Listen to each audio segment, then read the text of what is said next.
Hello everyone and welcome back to another week here on the GSMC Fantasy Sports Podcast, brought to you as always by the GSMC Sports Network. My name is Christopher Shepard. Thank you all for tuning in. Sorry for that weird and awkward start, a little bit of mic issues, but it's fixed now and we are good to go for our Monday edition of the show. We start off as always talking about Monday Night Football. Bucs Chiefs should be a very interesting game. Another primetime game with a lot of question marks surrounding it. Then I get into my fantasy stars of the week in both the NFL and college football. Start my positional rankings with the QB position. And conclude today's show with my bold fantasy prediction / don't be surprised if segment to give you guys some interesting takes on the fantasy football week ahead. But before we get into any of that, I do want to remind you that if you want more content such as this, more exclusive short content that tells you what goes on throughout our shows, different shows around the network as well, consider liking, following, and subscribing to the show and the network as a whole. Also, if you want to interact with the show more directly, make yourselves available to the Super Chats, Super Thanks, and Super Stickers features here on YouTube. Great way to contribute and interact with the show. You can do one of two things. Either press that $ in the comment section, leave a tip or donation, or just leave a question, comment, concern you may have throughout the show. It can be any topic concerning fantasy sports, especially fantasy football, as we are in the thick of the season. But without further ado, let's jump into today's show with our Monday Night Football betting preview. Bucs Chiefs should be a very interesting game. But before we get into it, I do want to go over. Oops, that is the wrong game. I was stuck in a Sunday night mindset. Another interesting game there between the Colts and the Vikings. Let me update that for you. Unfortunately, the wrong colors here, but still the same mindset here. Bucs Chiefs should be a good game. Kansas City -10, -9 on the night, over under 45.5, -450 money line for Kansas City, +340 for Tampa Bay. And the reason why I think this game is another weird Monday Night Football game is because both of these teams have similar situations. Both of them have had significant injuries on their skill position front. Rashee Rice goes down early in the season for the Chiefs. Chris Godwin and Mike Evans just a couple weeks ago for the Bucs. But they're seemingly headed in different directions here. Because I feel like the Chiefs, even though they don't necessarily have much depth as the Bucs, they find ways to win no matter what against quality opposition or inferior opposition. Whereas the Bucs, you have good pieces to build around. Sans Mike Godwin and Chris Evans, but I don't necessarily know if you have the same nous or experience the Chiefs do in order to win games such as this. And you're getting into the teeth of your schedule because I believe after this Chiefs game, the Bucs do have the bye. Let me check here. Then they play the 49ers. Actually, they don't have the bye. The bye comes after the 49ers where they play the Giants. That's a light game on their schedule. They play the Panthers, Raiders, and Chargers. All winnable games to close out their season. But in order to really determine whether or not I'm all in on this Bucs team, I need to see if they can find sustained success against two very competent opponents, very solid opponents in the Chiefs now and the 49ers next week to truly show that they're contenders here. Because their backs are against the wall in the NFC South, let's not forget. And the NFC is going to be a very congested conference come the end of the season. The NFC West is a logjam right now. Nobody knows who's going to win that. The NFC North could put all four of their teams into the playoffs. And so the Bucs are in a weird position right now because they have an easy schedule to close the season. A lot of winnable games. But if you don't win now, then I can't really say that those winnable games will matter for the playoff push because you need to beat teams who are going to be there. And I believe that the Bucs feel they have a team that can make a deep playoff run once at the very least Mike Evans comes back from injury, because we know Chris Godwin's injury is season-ending. We wish him a speedy recovery. So we know what the Bucs will look like when quote-unquote fully healthy for this stretch run. But it's where they are right now. It's where they are in these two games especially. And so we're going to truly find out. And I know I keep on pinpointing this as the theme for the Bucs on the night. We're going to find out whether or not the Bucs truly have enough depth and now enough nous to beat a solid, unbeaten team at that in the Kansas City Chiefs. Because I feel like, yes, you have guys like Bucky Irving. You have guys like Cade Otton who can contribute. You have guys like Jalen McMillan with a very interesting piece to utilize. Sterling Shepard's a decent wide receiver too. But in order for everything to coalesce, I feel like this team needs a game in which they feel comfortable that all the pieces can fit together, most importantly, get them a win. And this game, unfortunately, doesn't feel like that for me. Whereas the Chiefs side of things, you feel like eventually they're going to have to slip up, but they haven't. Patrick Mahomes has been playing subpar football. Travis Kelce has shown his age. Without Rashee Rice, there's not really one wide receiver one that's separating themselves. And they're really kind of contingent on perhaps the best defense in the league right now. That's what worries me about the Bucs, because the Bucs, like I said, are well equipped to, if not contend any games, win them against inferior opponents, like I said. Because they have, I believe, some of the better depth in the league at certain positions that can really help them stay true to a certain identity. But this Chiefs defense is just so scary, so potent, so versatile in what it can do. And kudos to Spags for making them this way. And I feel like this is going to be a game of catch-up all night for the Bucs. And while I feel like, they have Baker, they have William Cohen, who've developed a nice rapport with each other, a nice understanding most importantly, it's going to be about trust. Because if you don't trust your identity right now, which is one of a team that doesn't necessarily have that much to rely upon, then this could go off the rails quickly. I have the Chiefs winning this game and covering the spread just because of the fact I don't think the Bucs offense can truly match up and test this Chiefs defense enough for me to consider them upsetting or covering the spread. So that's what I think about this game right now. You have two teams. One in the Chiefs that really have so many different contingency plans when things go wrong. And then the Bucs, who are a very talented team, even without Mike Evans and Chris Godwin, but just don't have the experience the Chiefs do in moments such as this, or the time, really, to have this work and coalesce.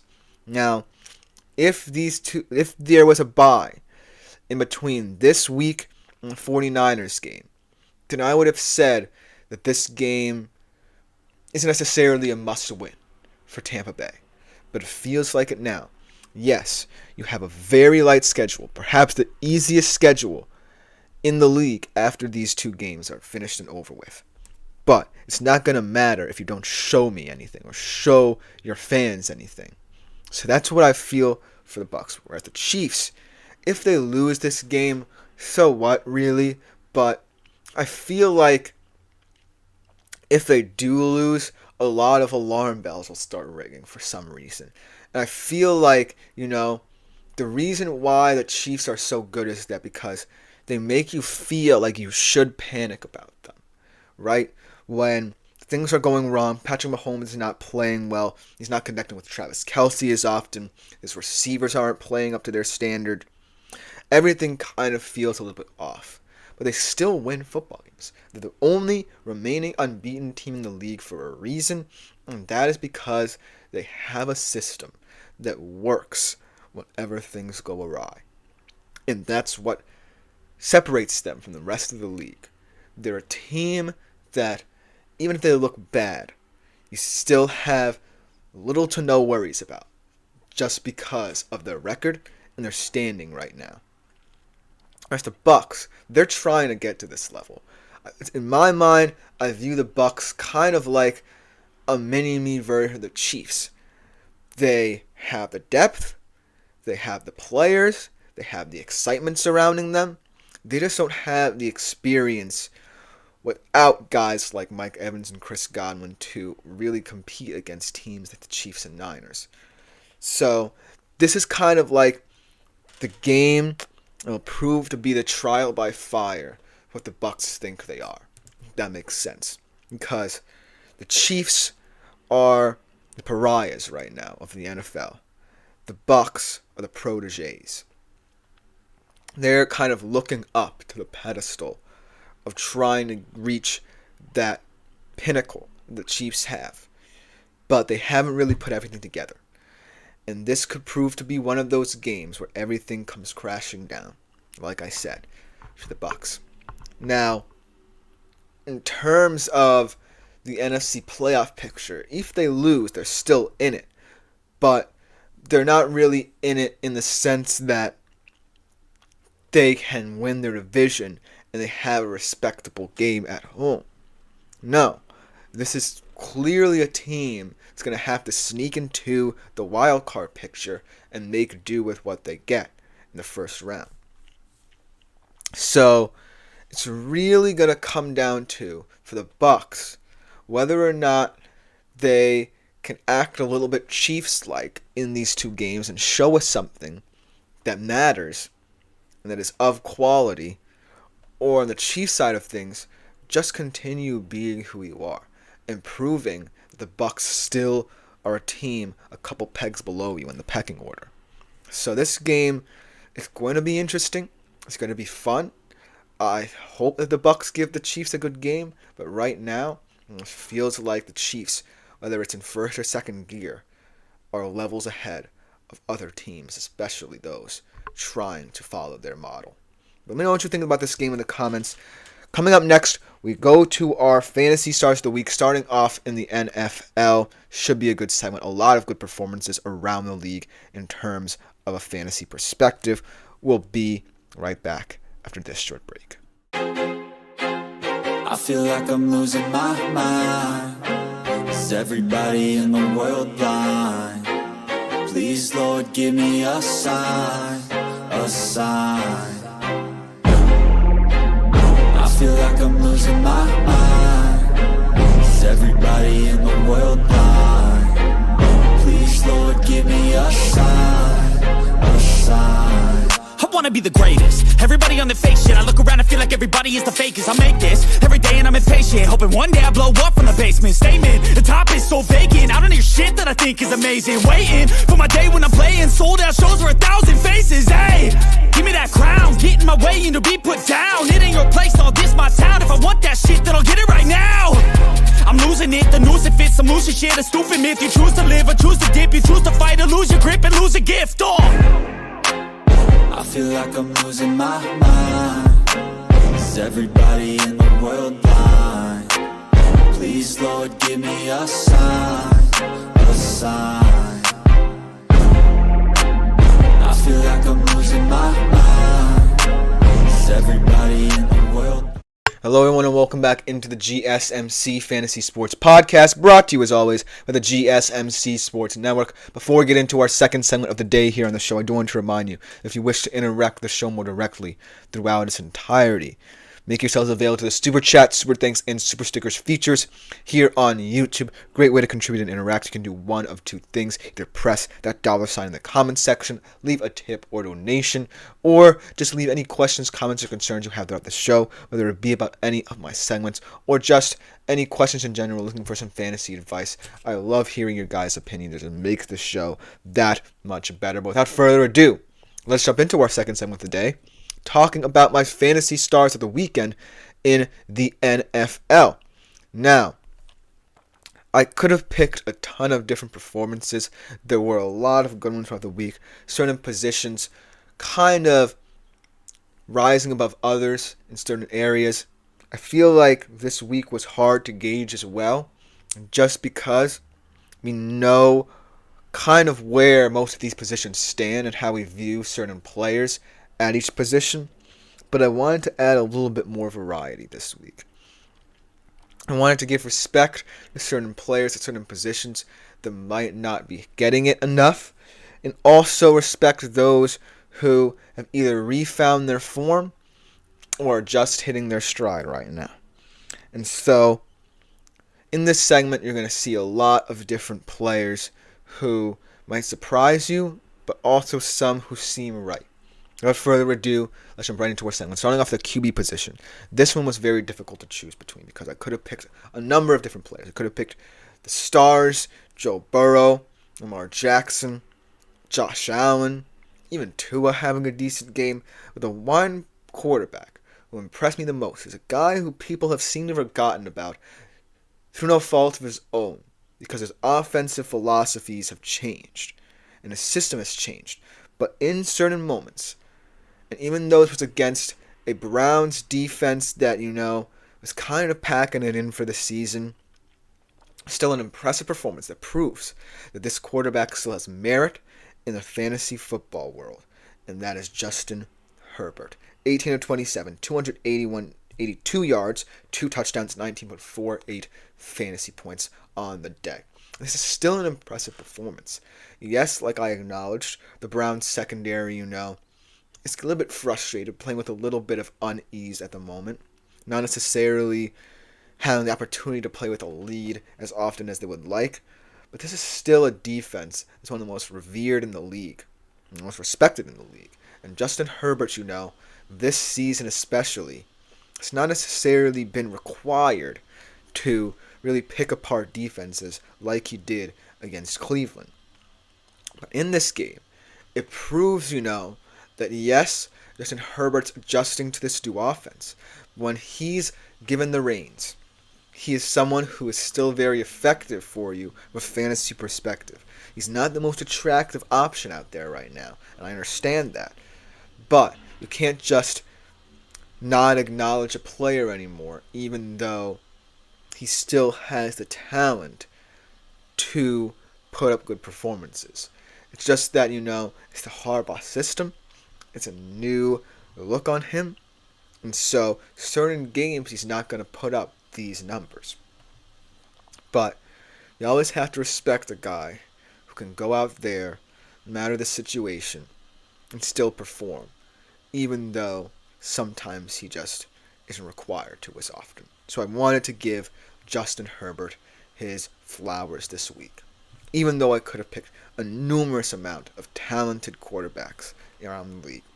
Then at the wide receiver position, got to go with my man Garrett Wilson. There really wasn't a true wide receiver performance, maybe outside of, say Flowers, that I was truly impressed by, because Flowers was one of those guys who I was a little bit skeptical about coming into the year and also throughout the season for Baltimore, but he's really proven himself. But Garrett Wilson, this is a guy who a lot of people were selling on after the Davante Adams trade. But right now, he might just be the X factor, the saving grace of the Jets season. Because I feel like the Jets, their season is over. They still have juice in them to really compete against certain teams. And Garrett Wilson's going to be the reason why. Because the Aaron Rodgers-Davante Adams connection isn't what it once was. But Garrett Wilson is someone who can really elevate his game. Say that, hey, there's a reason why I'm still here, and someone you should want to build around, most importantly, because the future of the Jets now looks a little bit murkier than when initially thought, due to the fact that you don't know if they're going to go down the Aaron Rodgers route or try and invigorate this team with more coaching influence or draft picks. We really don't know. But what I do know is that Garrett Wilson should be the player you build around, and not someone who, detracts from the image and outlook of this team in the near future. So Garrett Wilson, impressive performance from him, 9 catches, 90 yards, 2 touchdowns, including a very impressive highlight reel catch, 30 points for him. And keeping me personally in my fantasy football game this week. So kudos to Garrett Wilson for that performance. I expect big and better things from him in the coming weeks. Let's go to the running back position. And this running back that I picked, I kind of have to apologize to a little bit here, because this was a guy who, throughout the season, even before the season, I really did not like from a fantasy perspective. He was someone who I couldn't justify picking very highly in drafts, someone who I couldn't see carrying you week in, week out, especially with the loss of his quarterback early in the season. But when his quarterback came back, we immediately see the effects of what that could do for him in this offense, and it's suddenly looking like Miami Dolphins can actually compete with certain teams, and Devon Achane is going to be a big part of that going forward. 12 carries, 63 yards, 1 touchdown on the ground, 8 catches, 58 yards to the air, 1 touchdown, 32.1 fantasy points for him on the day. And I really like the tenor of this Miami Dolphins offense with Tua leading the helm, because I fear with this offense, especially with Devon Achane, was the fact that things might get too sped up for them. And I feel like Tua was going to be a negative contributor in that regard. But obviously, we didn't see much of Tua early in the season after his injury. And the Dolphins really right now are not in a good spot, and Devon Achane suffered for that. But now with Tua back, you're going to see what can come to fruition for this Dolphins offense. And it's really exciting. Not, hindering anyone's development like I thought it would. And Devon Achane now is bolstered and reinvigorated in the fantasy scene. A lot of people were wondering if, he would have any more upside to him now that, Tua's back and he's going to get a lot more touches in the system. I'm going to tell you that I feel like I have to take everything back that I said about him and say yes, because he's that talented, he's that significant, that impactful for this offense going forward. So I feel like all bets are off on what the Dolphins offense looks like, but all bets are being placed or all in on Devon Achane being a big part of it. Now for the tight end position. And the tight end position this weekend really was a bizarre one. Because, like I said, a lot of them right now, whether they're superstars or not, are really congesting the middle tier of what you want out of a fantasy tight end. This guy, I really can't gauge because he's in a very competitive, high-tempo offense where you never know how many touches you're going to get, how many receptions you're going to get, how many targets you're going to get. And this guy really made the most of Joe Burrow looking his way early and often. Mike Gesicki, 5 catches, 100 yards, 2 touchdowns, 27 points. Now, Mike Gesicki, you would think, is one of those guys who isn't necessarily a high-profile fantasy tight end. And in this Bengals offense, it's justified because of the versatility of it, the volatility of it, and because of the fact Jamar Chase and T. Higgins are one of the better wide receiver duos in the league. But Mike Gesicki, the special thing about him is that the Bengals are a team that can either go on the field in a couple of plays or dink and dunk their way down. And when they do, and Joe Burrow is very incisive in the short to intermediate areas of the field, and when he gets to the red zone, that opens up avenues for a guy like Mike Gesicki to have a big game like he did. So, if this continues to happen, look for not only the Bengals to get back into contention, but Mike Gesicki to be someone you might value a little bit more. Because I feel like the Bengals are an offense meant to wear you down one way or another. And so that kind of plays into Mike Gesicki's hands a little bit because they can play fast and loose or they can take it slow. And that's what I like about Mike Gesicki's value, even in that very much of a logjam in that tight end position right now in fantasy. And then the last player I wanted to acknowledge as well, Darnell Mooney. what a huge fantasy prize this season. A lot of people not expecting his rise on that Falcons roster. But boy, has he proven a lot of people wrong. Not necessarily a lot of people from a fantasy perspective, but perhaps Atlanta Falcons fans weren't expecting someone like him to truly be someone you could rely upon in that offense. But boy, has he proven a lot of people wrong. And so, I just want to acknowledge him. 5 receptions, 88 yards, 1 touchdown, 19.8 fantasy points. As someone who, week in, week out, is always going to be a nice option in that Falcons offense. Now look at this Falcons offense. I feel like it should be a little bit more versatile than it actually is.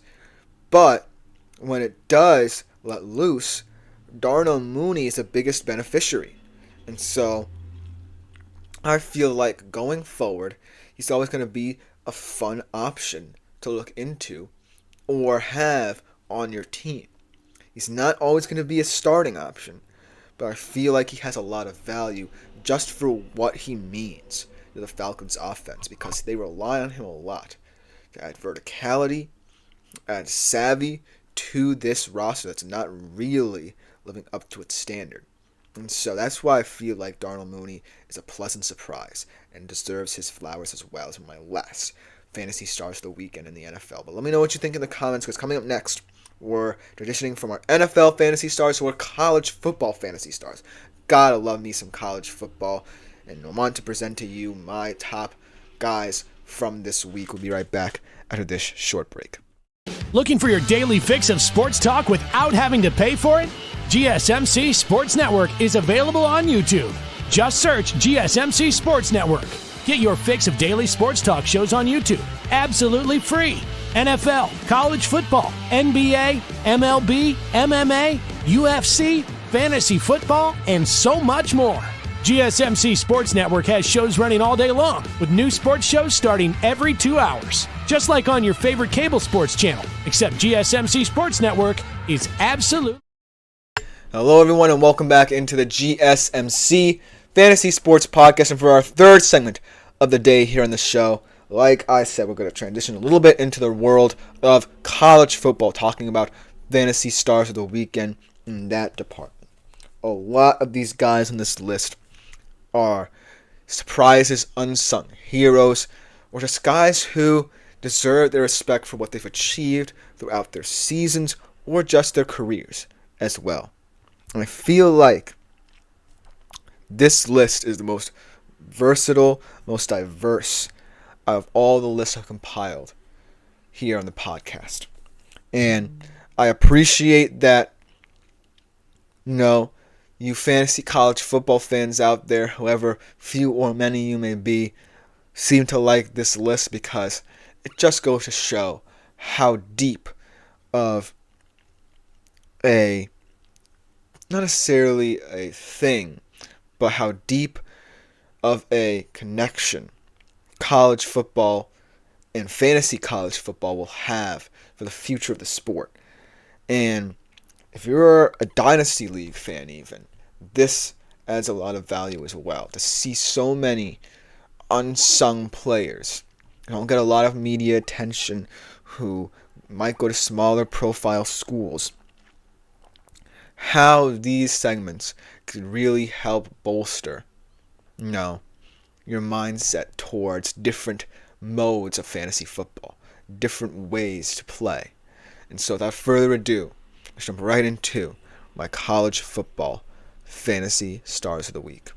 Starting off with a guy, speaking of unsung heroes, when we talk about this team, the Boise State Broncos, we only think of one guy, Ashton Jeanty, a presumable Heisman favorite, a guy seemingly destined for New York, potentially destined to break some records this season. But we often forget that Boise State is at this level, at this juncture of the season, in a place to compete for the CFP playoff spot because of a team. And on this team is a lot of good players, including this young man at the quarterback position. Oops, wrong guy. Maddox Maxson. 24 of 32, 307 passing yards, 4 touchdowns for a total of 30.8 fantasy points. When we think about the Boise State Broncos, it seems kind of safe to say that Ashton Jeanty is the biggest reason why these Broncos are in contention. Because he is doing incredible things that no one's seen before on a football field, and the hype surrounding him is so high. It's such a small profile school. We often forget that the guy in the backfield with him is just as much talent. His performance against a solid San Diego State team that solidifies the reason why Boise State is more than just a quote-unquote group of 5 representative. If they get into the college football playoff, they could potentially be a bracket buster once they get into the CFP, if they do. Because of a guy like Maddox Madsen elevating his game to supplement what Jeanty can do. And not for nothing, another guy on this list from Boise State, I'm going to talk about later, Latrell Caples, can do that as well. This is not just an individual effort here. There's a multiplicity to this Boise State Broncos team. And so kudos to Maddox Madsen for making people, perhaps for just one moment, kind of forget about the brilliance of Ashton Jeanty, no matter how hard that is to do.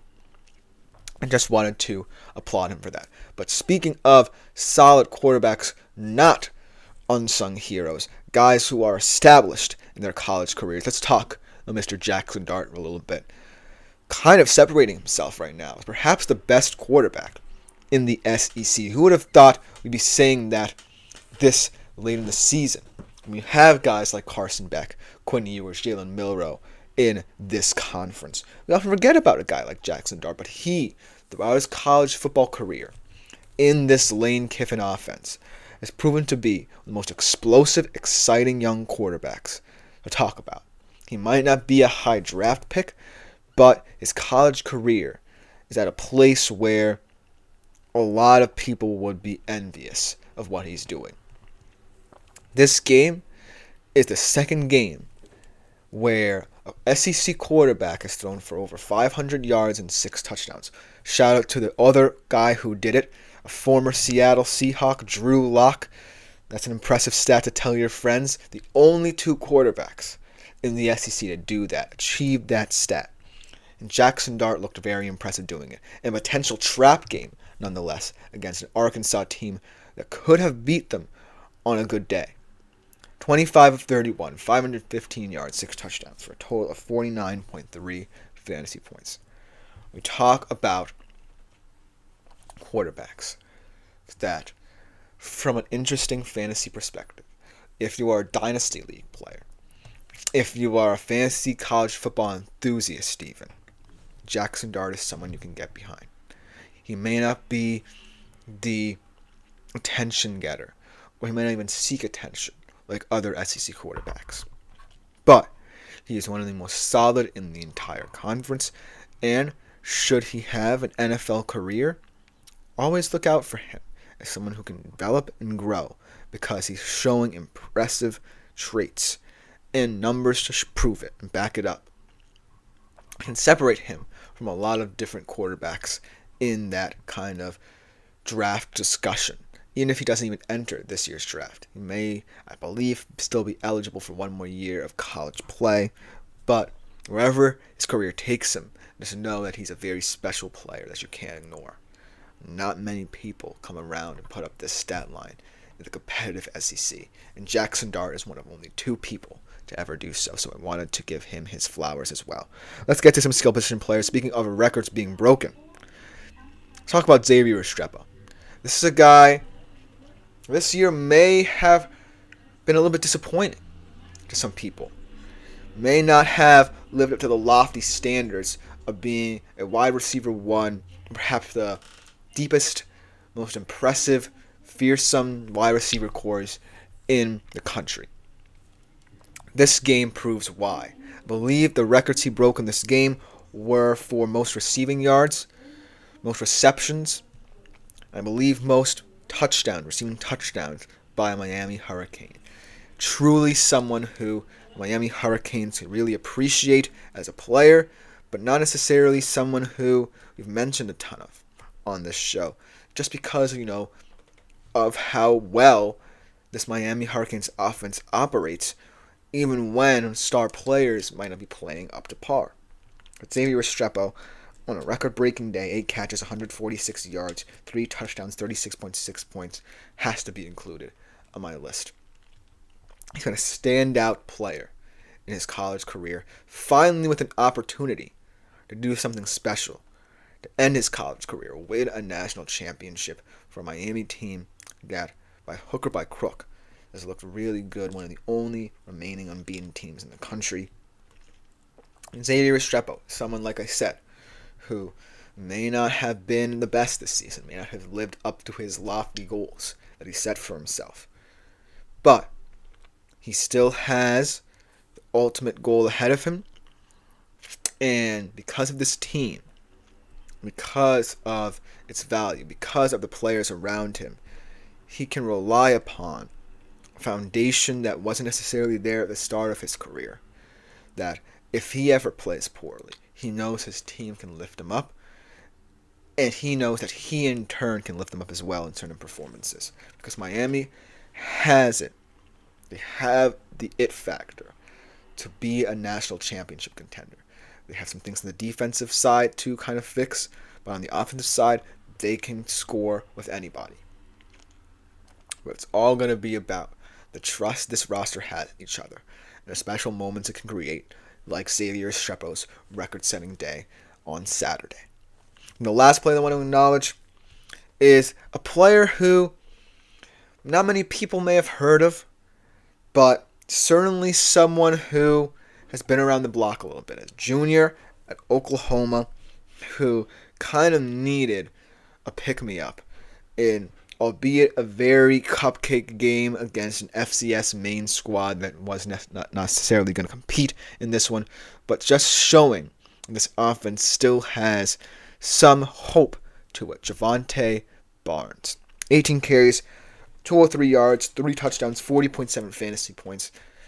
And like I said, it's an Oklahoma Sooners team that really hasn't gotten much going on the offensive side of the football, whether it be the struggles of first-year starter Jackson Arnold and then true freshman Michael Hawkins Jr., the struggles of the offensive line, just nothing really working, coalescing for this Oklahoma Sooners team.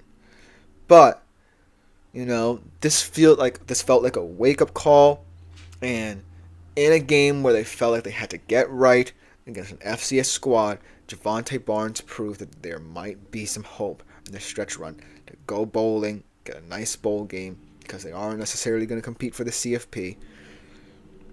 But it just goes to show that sometimes on any given Saturday in college football, any player can have value at any certain time.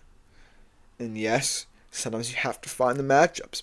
Oklahoma playing a very weak Maine team. It just goes to show that week in, week out, unsung heroes can arise. When I look at this list and look at all these players, the journeys they've gone through, Madsen, questions about him even being a starting quarterback for the Boise State Broncos, bring in former 5-star recruit and USC transfer Malachi Nelson. Nobody really thought that Max Madsen would have a shot.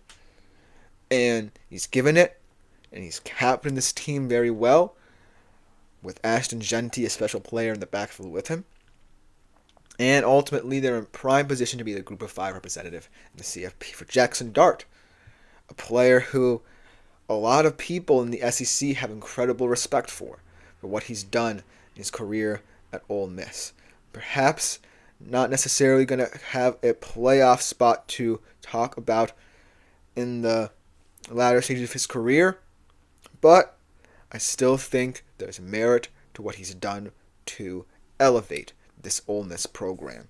And Xavier Restrepo, another highly respected player in the college football landscape. Someone who has never really had the opportunity to prove himself on a national scale. just because that Miami hasn't had the foundation, the structure, the identity that it needed.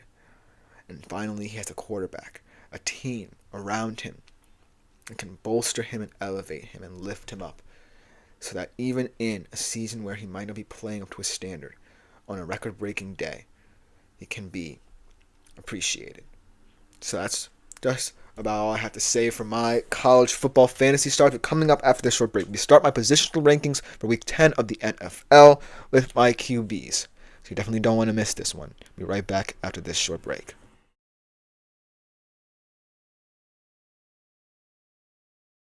For the best and latest podcasts available anywhere, go to the podcast app on your cell phone and type in GSMC to access free content-rich podcasts on health and wellness, book reviews, sports, entertainment, relationships, social media, movies, technology, finance, and even weird news. Subscribe and download the GSMC Podcast Network's family of shows.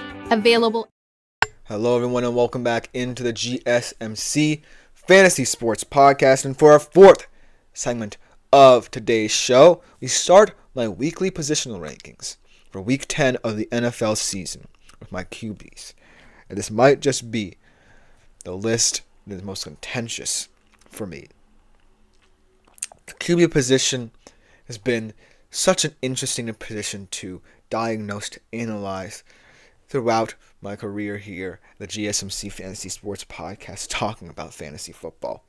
Because I always try and find certain matchups that you might overlook or might not even think about in terms of starting and sitting the quarterback position. This week, I made some decisions that I feel like will create a lot of skepticism and tension. But I feel confident in them because these are all guys who have shown me something throughout the season that at the very least can prove to me that in certain matchups, some admittedly tougher than others, that they can produce for you at certain levels. So without further ado, let's talk about the QBs who I think will dominate Week 10. And one that I'm going to start off with, the first one on my list, is looking a little bit sketchy after what happened to him this week on the Thursday night game against the Jets. But I still have faith in him. It's perhaps the toughest matchup that I've ever put on this list for any quarterback, and probably will be for the rest of the season. CJ Stroud going up against the Lions. Now, I know what everyone's thinking who's watching here. I think that, this matchup now certainly feels a little bit worse than, before the Jets game. And I was anticipating that CJ Stroud was going to find a certain rhythm. Because out of all the quarterbacks I'm going to name, he has been someone who really struggled to gain any sort of consistency. I feel like all of the quarterbacks I'm going to name either are consistent or, just haven't had much opportunities to show how they can play, especially in a fantasy football perspective. And CJ Stroud certainly has. And I know that this matchup seems a little bit weird for him and highly difficult. But the reason why I feel like in this matchup CJ Stroud can excel is because of the fact when I look at how simple this Texans offense can become, to where he can either rely on Joe Mixon or feel like even without, guys like Collins and Diggs helping him out, that he can pass the football effectively. That CJ Stroud is at a position where it's just all about his own poise. I feel like at this juncture in the season, he's kind of in his own head right now. I feel like the problems that we've seen from him that we didn't see last season stem from either frustration, tension, inadequacy even maybe, or something that is mentally blocking him from performing well.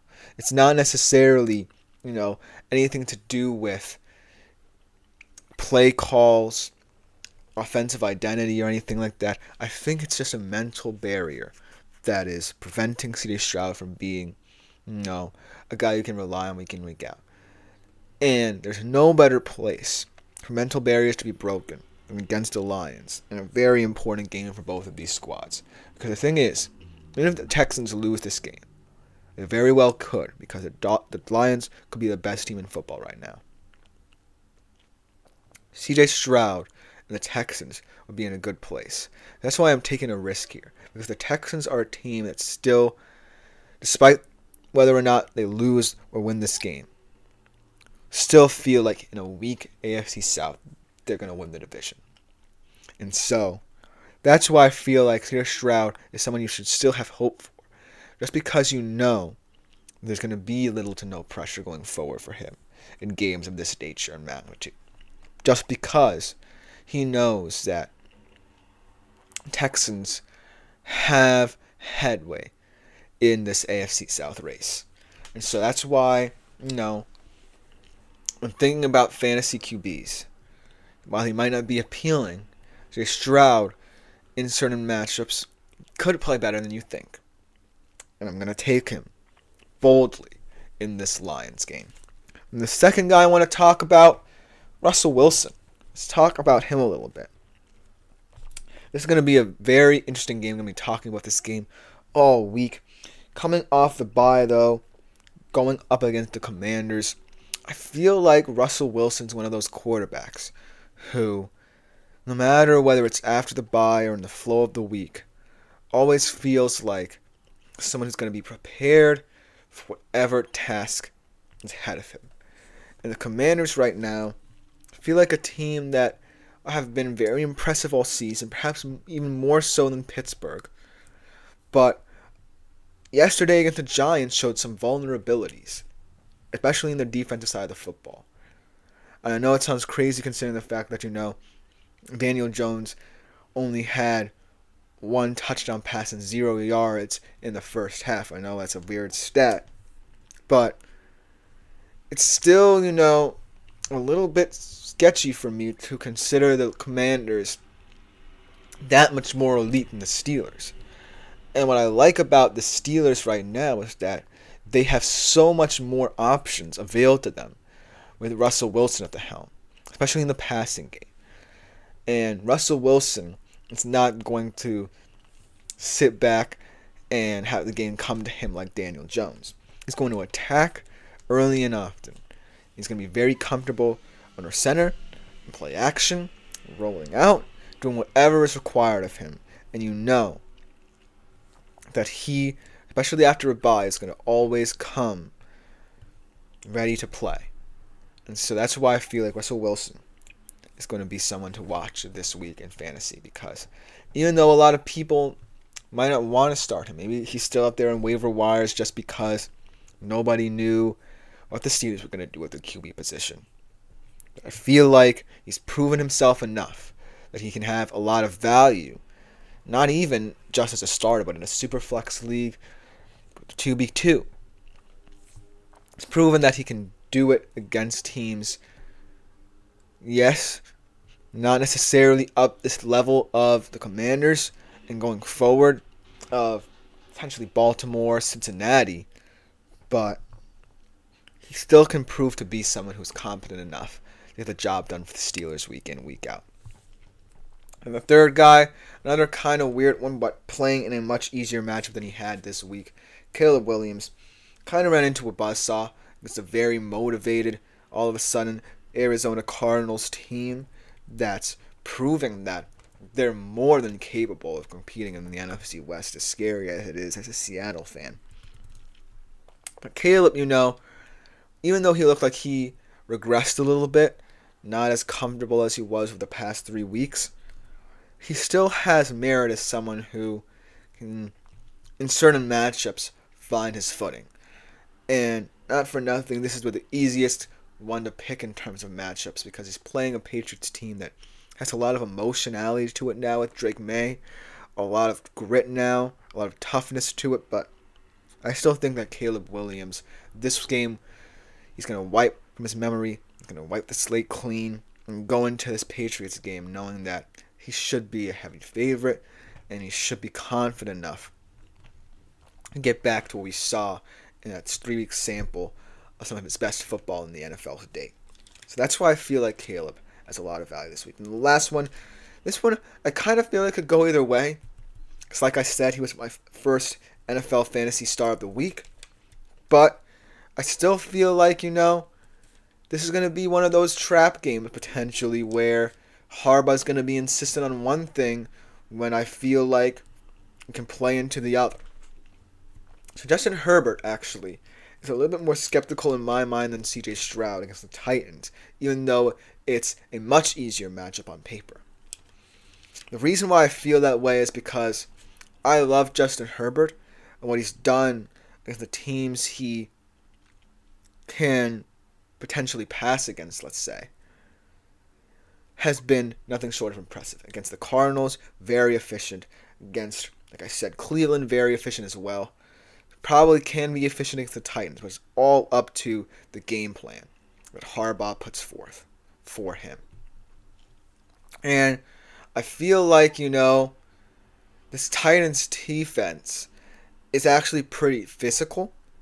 And even though there's a lot of rumors surrounding certain players leaving it, like Joseph Day, and potentially, Harold Landry might be on the market for some teams, it still is one of those defenses where they can kind of drag you into their game a little bit. So it's going to be interesting to see Harbaugh operate in this game. Because while CJ Stroud versus the Lions can go either way, Justin Herbert against the Titans is weird because A, he's elite, but he's not been someone who's been throwing the football downfield as much because of this new look offense. And B, I don't know how week in, week out Jim Harbaugh is going to play things. Is he going to let the reins loose on this game, or is he going to try and stay conservative as possible and win in whatever way he can? Which he can, but you can take your foot off the gas a little bit against teams like the Titans. Allow Justin Herbert to get into the flow of things. Because if they do happen to sneak into the playoffs, you're not going to be able to run the football down people's throats there. So you're going to want to see what Justin Herbert is capable of. We know he's highly capable. So this game's going to be all about Jim Harbaugh here. Do you let Justin Herbert loose, or do you reel him in a little bit? And that's going to determine whether or not this hits on a different level for you come next Sunday. But I should just about do it for this segment. First of many positional rankings, but last but not least for today's show, my Don't Be Surprised If segment to close the show out. We'll be right back after this short break.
Hello everyone and welcome back to the last segment here on today's edition of the GSMC Fantasy Sports Podcast, brought to you as always by the GSMC Sports Network, and it's a good one. My favorites to present to you each and every week.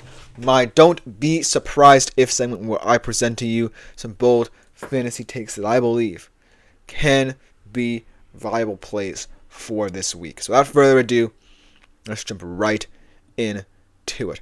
A couple of these might, be subject to change throughout the week. I might feel a little bit worse about them come game day, but I feel like a couple of them can hit.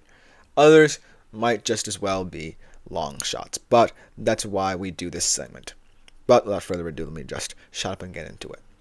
Starting off with Najee Harris, continuing his fantasy hot streak. I believe he's on 4 straight 100-plus yard games, and that just goes to show how this offense opens up, even with Russell Wilson at the quarterback position, because the fears of what would happen with the Pittsburgh Steelers if and when Russell Wilson started at the QB position was how the run game would be viewed going forward. I feel like, Justin Fields brought a little bit more versatility, excitement, invigoration to the run game, whereas Russell Wilson is more going to be of someone who could open up the passing game a little bit down the field. But he's proven that you can still maintain a solid run game, plus add in his effectiveness in the passing game, especially in play action. That's why Najee Harris is someone who's been so highly regarded over the past couple of weeks as a valuable fantasy asset. And I say, against the Commanders, I talked about Russ being a guy who you could start at the QB position. Najee Harris, another guy who I'm really high on at the running back position for this coming weekend. It's going to be an entertaining one to see how he breaks down this Commanders' run defense. I believe the Commanders' run defense is underrated enough to earn my respect. But, Najee Harris is going to bring the physicality. He's going to bring the aggressiveness. And the Steelers will just look primed and ready to go.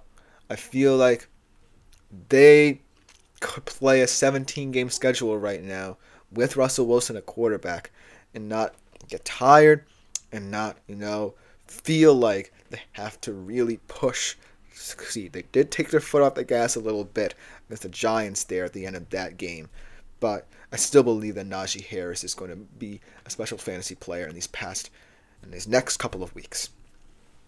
Then the next one that I want to talk about. This one could hit, but as we saw yesterday against Baltimore, most likely will not. But let's talk about the Broncos defense for a little bit, because they got a little bit shell-shocked against Baltimore. And they were going up against a very good Baltimore Ravens offense that could use the speed of Lamar Jackson, the intelligence of him and Derrick Henry together to just go to town on a Broncos defense that up to that point hadn't really faced an opponent like that, but still was very impressive on the defensive side of the football. This prediction kind of predicates itself on, this actually being a very much defensive game, Broncos-Chiefs. But I feel like, the reason why I'm a little bit skeptical about this one over some others is because, how much do I want to place stock in this Broncos defense that is still very young, mind you, continuing to try and be as effective as possible in this very congested AFC playoff picture. Because they are still 5-4. They can kind of control their own destiny if, they continue to play well and take care of business against teams they should take care of business against. But they were exposed, better or worse, against Baltimore. And I can't ignore that factor. The Chiefs, yes, aren't as potent offensively as Baltimore, but still, can grind you into submission with their style of play. That's why I feel like this one, I'm still kind of holding out hope for, because it's looking less and less like a hit day after day. But I did say there would be in a loss, the Chiefs. So I'm not going to go so far as to say the Broncos defense will dominate and it will result in a win. I think that they will lose this game. But the first part is going to have to be highly dependent on whether or not this team can prove that they can come back from something like this, can come back from a debacle against an opponent as physical as the Ravens and go up against an unbeaten team in the Chiefs, who have been beating them up in the AFC West for the past 5 years or so. So that's the big question. Can the Broncos wipe the slate clean and just get down to business and try and contain the Chiefs in this one coming up? And then the next one. And this one is going to come back to bite me in the face. But I still have a glimmer of hope just because of how the Cowboys' offense has changed due to Dak's injury. I did say the Cowboys would upset the Eagles behind the play of Tolbert and Ferguson.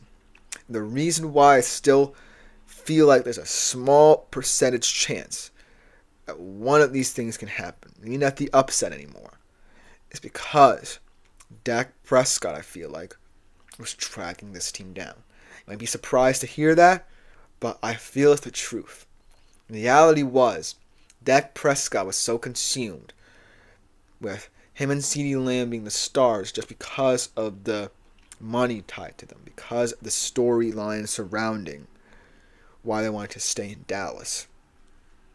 It was pushing this narrative that him and CeeDee had to be stars, and it showed in their play. And this injury, I hope that he has a speedy recovery from, but could prove that maybe Dak was a bit of part of the problem. I feel that Cooper Rush, yes, he's not someone who's going to push the ball down the field as much as a Dak Prescott, but he's going to play safe football, and he's going to utilize as many weapons as possible to get this offense moving. And against the Eagles, I don't necessarily think the Eagles should be concerned about being an upset watch now.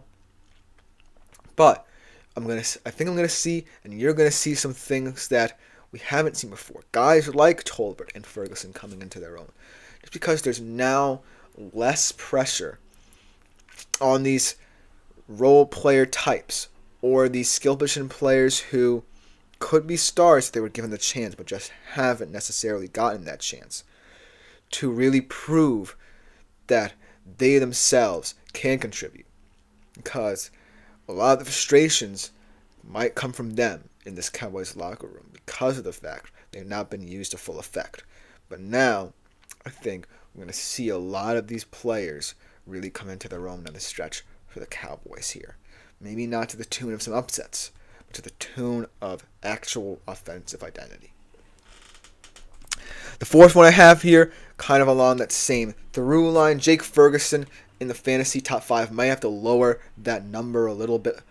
Temper expectations there for him just because of the quarterback change.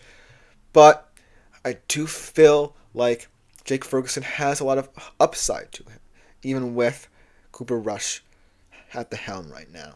So I feel like the reason why a lot of people are low on Jake Ferguson has been because of the Dak Prescott situation, but also because of the fact he himself feels like he could have more say in here. Because when I look at the layout of the Cowboys offense, it's Dak, CeeDee, and a huge drop-off to number 3, but I think that number 3 player is Jake Ferguson, potentially a little bit more important of an X factor than potentially Dak, even when Dak is healthy.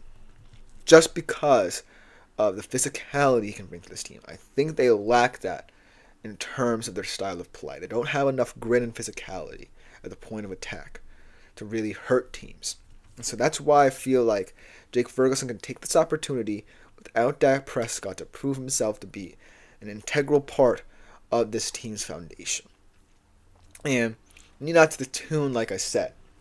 Both of these are highly contingent on, separate things happening. But small details within these predictions could take root.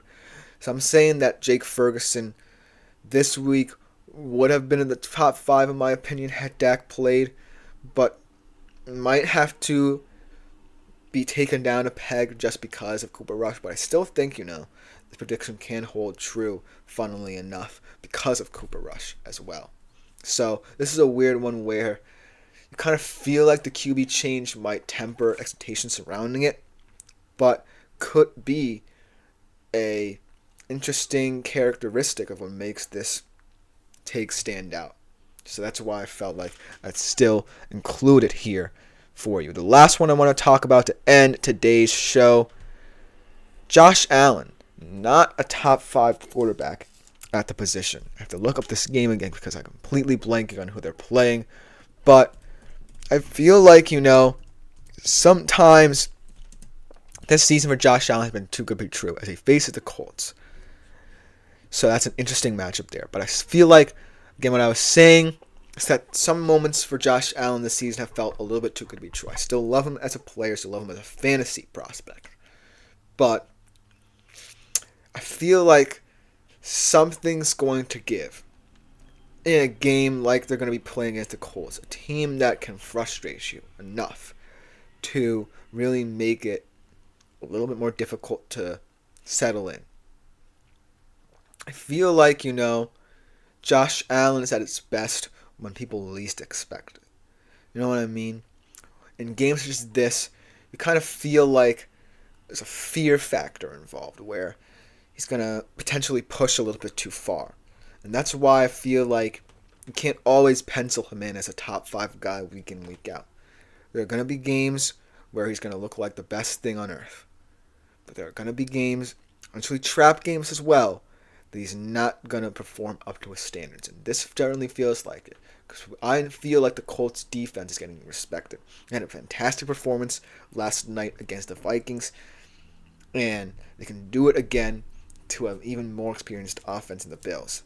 And I feel like there's going to be a lot of vulnerabilities shown in this Bills team in this one. And that's why I feel like Josh Allen might not live up to people's expectations for him this week. But I will just about do it for today's show. Thank you all for tuning in. This from the GSMC Fantasy Sports Podcast, brought to you as always with the GSMC Sports Network. I've been Christopher Shepard. Thank you all for tuning into today's show. If you want more content as this, such as exclusive short content as well, consider liking, following, and subscribing to this show and the network. Also, if you want to interact with shows more directly, please consider making yourselves available to the Super Chat, Super Things, and Super Stickers features here on YouTube as well. You can do one of two things. Click the Super Chat button, leave a tip or donation, or just leave a question, comment, or concern about the show. Other than that, we'll actually be back on Wednesday. I'm going to skip tomorrow's show. Go vote. And we'll be back 3:30 p.m. Eastern Standard Time on Wednesday. But other than that, I am out for a couple days.